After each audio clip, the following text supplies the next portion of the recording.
નમસ્કાર વિદ્યાર્થી મિત્રો, ધોરણ 12 વિષય અર્થશાસ્ત્ર છેલ્લા સમય દરમિયાન પ્રકરણની અંદર આપણે છે એ ઔદ્યોગિક માળખું તેની ચર્ચા કરી ચૂક્યા હતા, જેમાં મૂડીરોકાણને આધારે, માલિકીના આધારે અને વપરાશી વસ્તુઓને આધારે એવા 3 પ્રકાર આપણે ચર્ચા કરી ચૂક્યા હતા.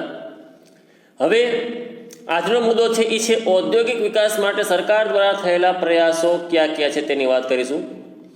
વખતો વખત દરેક દેશ છે, આમ તો વિકસિત રાષ્ટ્ર છે, એ વિકસિત એટલા માટે બન્યા છે કે એના દેશની અંદર છે એ ઉદ્યોગોની સંખ્યાને આધારે, ઉદ્યોગો માટે કરેલા પ્રયત્નોને આધારે. તો ભારત જેવા દેશની અંદર પણ આજે ઉદ્યોગોની સ્થિતિ સુધરે એ માટે અનેક પ્રકારના પ્રયાસો હાથ ધરવામાં આવેલા છે. ઘણી બધી બાબતો ઉપર સરકારે 1990 પછીના તબક્કા દરમિયાન છૂટછાટો અને રાહતો આપી, જેના કારણે એકંદરે ઉદ્યોગોની સ્થિતિ ધીમે ધીમે સુધરી રહી છે. પહેલી વાત કરીએ તો રાજ્ય માલિકીના સાહસો, એટલે કે સરકાર તરફથી ચલાવવામાં આવતા હોય એવા પ્રકારના ઉદ્યોગો. આ એક એવા પ્રકારના ઉદ્યોગો છે કે જેમાં ઘણી વખત ખાનગી કંપનીઓ મૂડીરોકાણ કરવા માટે રસ ધરાવતી હોતી નથી, કારણ કે એ જંગી મૂડીરોકાણ ધરાવતા ઉદ્યોગો હોય છે.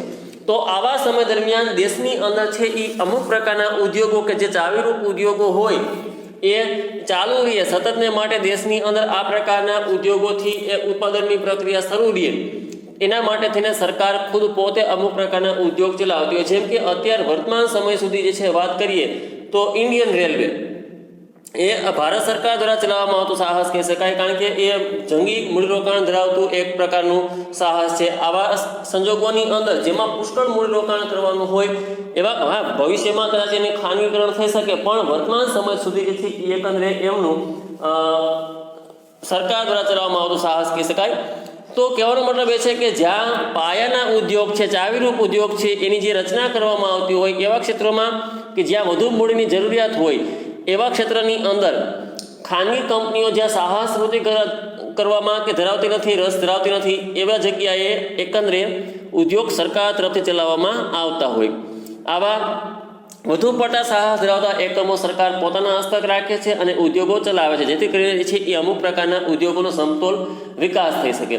કારણ કે મેં તમને અગાઉ કીધું એમ કે ટચુકડા ઉદ્યોગ, લઘુ ઉદ્યોગ, ગૃહ ઉદ્યોગ, મધ્યમ પાયાના ઉદ્યોગ સુધી છે એ ખાનગી કંપનીઓ ચલાવી શકતી હોય છે. પછીના તબક્કા દરમિયાન છે એ જ્યારે ભારે ઉદ્યોગ કે મોટા પાયાના ઉદ્યોગો આવે જેમાં વધુ મૂડીરોકાણની જરૂરિયાત છે, તો ત્યાં એકંદરે સાહસ વૃત્તિ જે છે એ એકંદરે ઉદ્યોગ સાહસિકોની સંખ્યા ઘટવા લાગે છે. આવા સમય દરમિયાન એ ઉદ્યોગો સરકાર ખુદ પોતે ચલાવતી હોય છે. એટલે સરકારે રાજ્ય માલિકીના સાહસો શરૂ કર્યા છે ઉદ્યોગ વિકાસ માટે. બીજી વાત કરીએ તો સરકારે ખાનગી ક્ષેત્રને ઉદ્યોગોને ઉત્તેજન આપવા માટેના પણ પ્રયાસો હાથ ધર્યા છે. 1990ની સાલથી સરકારે ઉદારીકરણ, ખાનગીકરણ અને વૈશ્વિકરણની પ્રક્રિયા એટલા માટે અમલમાં મૂકી હતી કે વિશ્વના હરીફાઈમાં, આંતરરાષ્ટ્રીય વ્યાપારી હરીફાઈમાં સક્ષમ બનવા માટે ખાનગી ઉદ્યોગોની સંખ્યા વધારવા પડે એમ હતી. ઉત્પાદનની પ્રક્રિયા વધુમાં વધુ ઉત્પાદન હાંસલ થાય એ માટે ઔદ્યોગિક એકમોની સંખ્યા વધારવી પડે એમ હતી. એ બાબતને ધ્યાનમાં લઈ સરકારે આજે જમીન, વીજળી, પાણી અને કર રાહત જેવી વ્યવસ્થા પણ કરી આપી, જેથી કરી અને ઉદ્યોગોની સંખ્યાઓ વધે. વળી સસ્તું અને પૂરતું ધિરાણ મળે એ માટેની બેન્કિંગ સિસ્ટમ ઉદ્યોગો માટેની અલગથી શરૂ કરવામાં આવી. આમ અનેક રીતે જે છે ખાનગી ક્ષેત્રે સરકારે મદદ પૂરી પાડી અને આંતરરાષ્ટ્રીય હરીફાઈમાં આપણે સક્ષમ બનીએ તે માટેના પણ પ્રયાસો કર્યા. આમ તો તમે 11મા ધોરણમાં ભણીને આવ્યા છો, ઉદારીકરણથી શું થયું, ખાનગીકરણની પ્રક્રિયાનો લાભ કોને કોને મળ્યો, વૈશ્વિકરણના જે છે એ ફાયદાઓ ક્યાં થયા. એટલે આ બધા એક એવા પ્રકારના પ્રયાસો હતા કે જેના કારણે એકંદરે ઉદ્યોગોની સંખ્યા વધે, ખાનગી ક્ષેત્રે મૂડીરોકાણનું પ્રમાણ વધે, જેથી કરીને ઉત્પાદનની પ્રક્રિયા વધુ થાય. નંબર 3 છે એ છે આયાત જકાત. આ એક એવા પ્રકારનું છે કે જેનાથી જે છે એ એકંદરે દેશના ઉદ્યોગોને વિદેશી વસ્તુઓ કે વિદેશી ઉદ્યોગોની સામે બચાવી શકાય. મતલબ કે આ એક એવા પ્રકારનું શસ્ત્ર છે કે જેમાં ભારત સરકાર દ્વારા છે એ એકંદરે વિદેશમાંથી આવતી વસ્તુઓ છે જે આયાત થઈ રહી છે એની ઉપર જકાત નાખે છે. હવે જકાત નાખવાથી થાય શું, તો એ વસ્તુ છે એ આયાતી વસ્તુ છે એ એકંદરે મોંઘી બને, એની સામે ભારતમાં જ જે બનતી વસ્તુઓ છે એ સસ્તી બને. કારણ કે આપણે જોઈ ગયા હતા કે અંગ્રેજ શાસનકાળ દરમિયાન ભારત જેવા ભારતીય ઉદ્યોગોની ઉપર 80% જકાત નાખવામાં આવી હતી. હવે 80% જકાત અંગ્રેજ શાસનકાળમાં નાખવામાં આવી એટલે એકંદરે 1 રૂપિયાવાળી વસ્તુ હતી એ ઇન્ડિયાની જે છે એ 1 રૂપિયો અને 80 પૈસામાં વેચાતી હતી, જેની સામે અંગ્રેજોની હોય તો એ 1 રૂપિયામાં જ વેચાતી હતી. તો આમ અંગ્રેજી વસ્તુઓ સસ્તી હોવાને કારણે કે બ્રિટિશરોની વસ્તુ સસ્તી હોવાને કારણે ભારતના ઉદ્યોગો નાશ પામ્યા હતા. આવું વર્તમાન સમયમાં ન થાય એટલા માટે સરકાર શું કરે તો કે સ્થાનિક ઉદ્યોગોને સંરક્ષણ આપવા માટે, ટકાવી રાખવા માટે વિદેશમાંથી જે આવતી વસ્તુઓ હોય છે વિદેશી વસ્તુઓ ઉપર જકાત ઊંચી નાખવામાં આવે, જેથી કરીને સ્થાનિક ઇન્ડિયાની બજારની અંદર કે ઇન્ડિયન માર્કેટની અંદર જ્યારે એ વસ્તુઓ વેચાતી હોય ત્યારે એ વસ્તુઓ ભારતીય વસ્તુની સામે કિંમતમાં મોંઘી બને છે, જ્યાંથી ખરીદનાર વ્યક્તિઓ છે, ઉપભોક્તાઓ છે, એ એકંદરે જ્યારે એ વસ્તુ ખરીદે છે ત્યારે તે ભારતીય બજારની ભારતમાં બનતી વસ્તુઓ છે એ વધુ ખરીદવાનો આગ્રહ રાખે છે. આમ વિદેશની અંદર છે એ વિદેશી વસ્તુઓ જે છે એ ઇન્ડિયામાં મોંઘી બને અને ભારતીય વસ્તુ સસ્તી બનતા ભારતના ઉદ્યોગોને પ્રોત્સાહન મળે છે.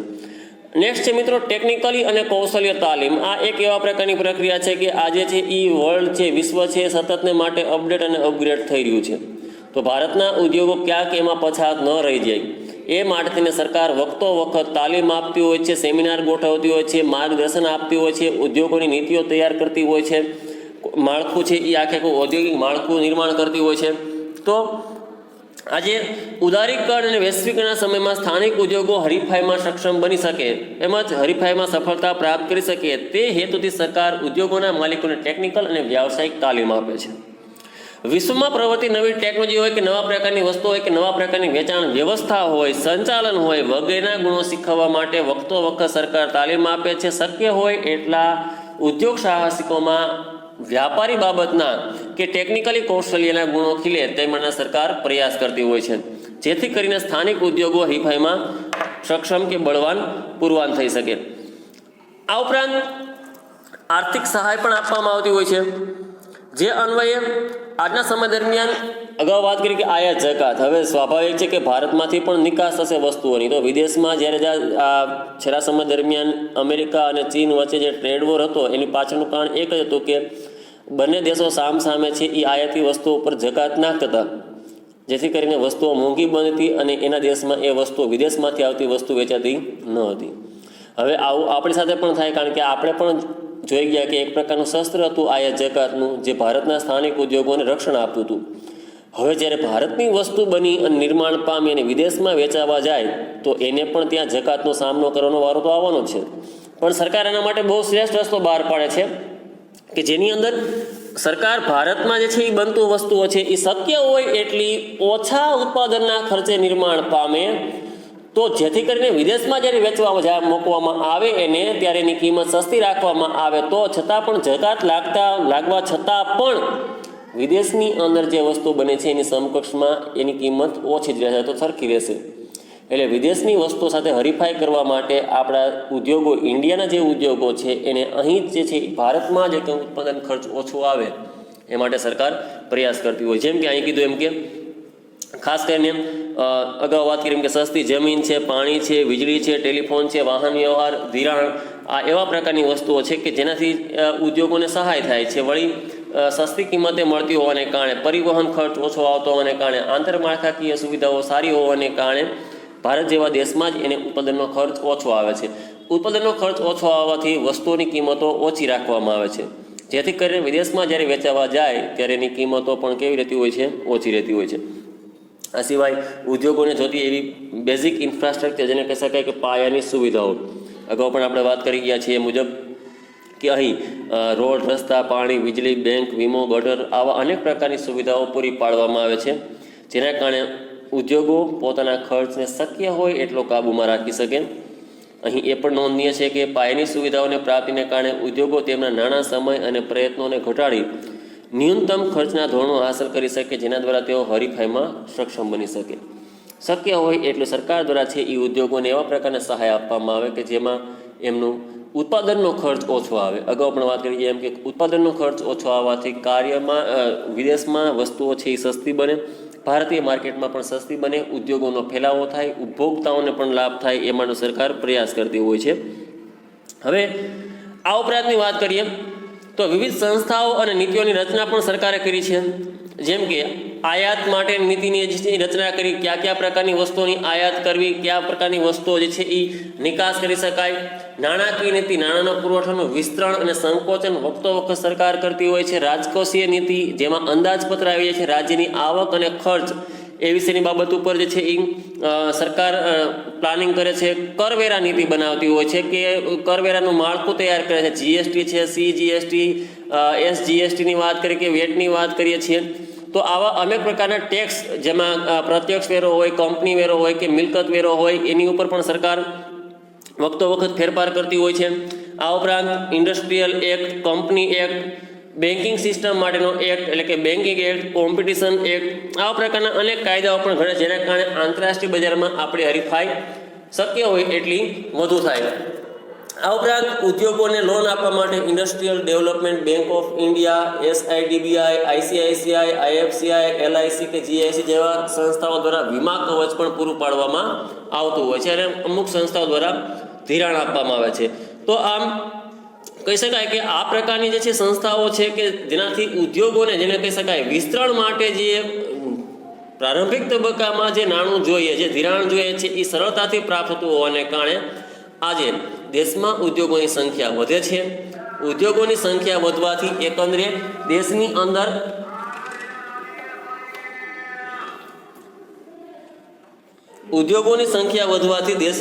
એકંદરે ઉત્પાદન પણ વધુ થાય છે. વપરાશમાં લેવા લાયક વસ્તુઓ ઇન્ડિયામાં વપરાશમાં લેવાય છે. વધુ બાકીનું ઉત્પાદનને વધુ રહેલી વસ્તુ છે એ નિકાસ કરવામાં આવે છે, જેનાથી વિદેશી હુંડિયામણ પણ ઇન્ડિયામાં આવે છે. મિત્રો, આ સિવાય રાજનીય પ્રયત્નો પણ કરવામાં આવતા હોય કે જેમાં વાઇબ્રન્ટ ગુજરાત, જેને આપણે ચર્ચા કરી ચૂક્યા છે, કે જેમાં વિદેશી મૂડીરોકાણકારો અહીં આવે અને એકંદરે મૂડીરોકાણ કરે, જેનાથી જે છે કે દેશમાં વસ્તુઓનું નવા પ્લાન્ટ શરૂ થવાથી આપણે ભૂતકાળમાં એમની વિદેશથી આયાત કરતા હતા, હવે એ આપણને સરળતાથી ઇન્ડિયામાં બનતા હોવાને કારણે સરળતાથી પ્રાપ્ત થાય છે. ભૂતકાળમાં મોંઘી કારની આપણે આયાત કરવી પડતી, હવેના પ્લાન્ટ ઇન્ડિયામાં આવવાથી આપણે વસ્તુને છે એ જકાત ભર્યા વિના વાપરી શકીએ છીએ. ઘણી વખત આડોશ પાડોશના દેશમાંથી અહીંથી બનતી વસ્તુઓ છે એની નિકાસ કરીએ છીએ, એટલે વિદેશી હુંડિયા પણ આપણને સરળતાથી પ્રાપ્ત થતું હોય છે.